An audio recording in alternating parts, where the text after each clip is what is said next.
What is international and comparative education? International and comparative education are frequently used interchangeably. Even if they have certain things in common, they are still two different fields of study. So, what is comparative education and how it's different from international education? Let's take a closer look at each of them separately.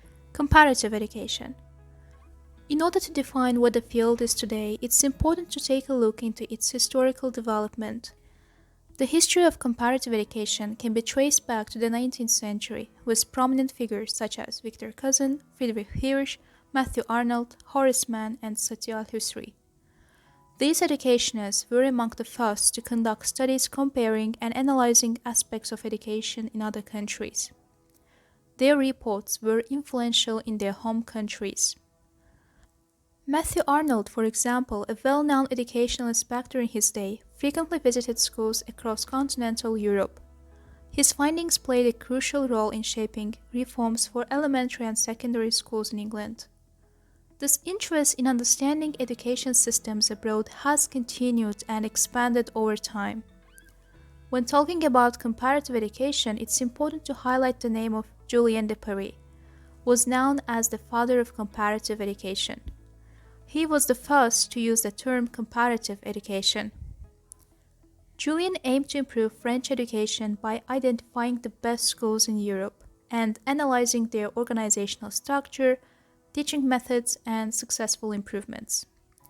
Unlike his predecessors, Julien provided a systematic approach to collecting data on education in Europe by using simple questionnaires. Questions covered a wide range of topics.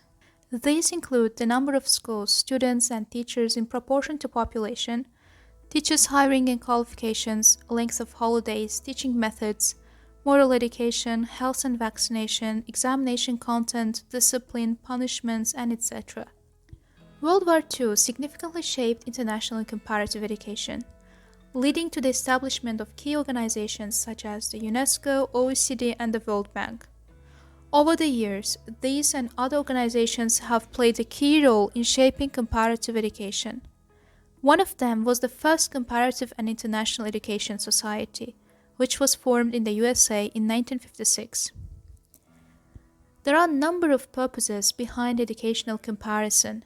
Dr.Jeniffer Marshall provides reasons for educational comparison: to learn about our education system and that of others, to improve educational institutions, their content, processes, and methods, to understand the relationship between education and society, to promote international understanding, and to find possible solutions to educational issues. Now let's look at the international education. International education is concerned with a broad range of subjects, extending from curriculum matters to inclusive teaching. Sylvester believes that the beginnings of international education grew from the First World Fair, London Universal Exposition, which was originally called the Great Exhibition of the Works of Industry of all nations. There were more than 6 million visitors. The aim of the fair was twofold: first, to stimulate trade and industry, and second, to foster international cooperation. At the exhibition, educational conference on several topics was held as well. The concept of international education is complex and can mean different things to different people. At its simplest, international education is learning about others. What we learn, how we learn, and why we learn depend on the context in which our learning takes place. It may play an even more important role in creating harmony, peace, and justice among individuals, societies, and nations.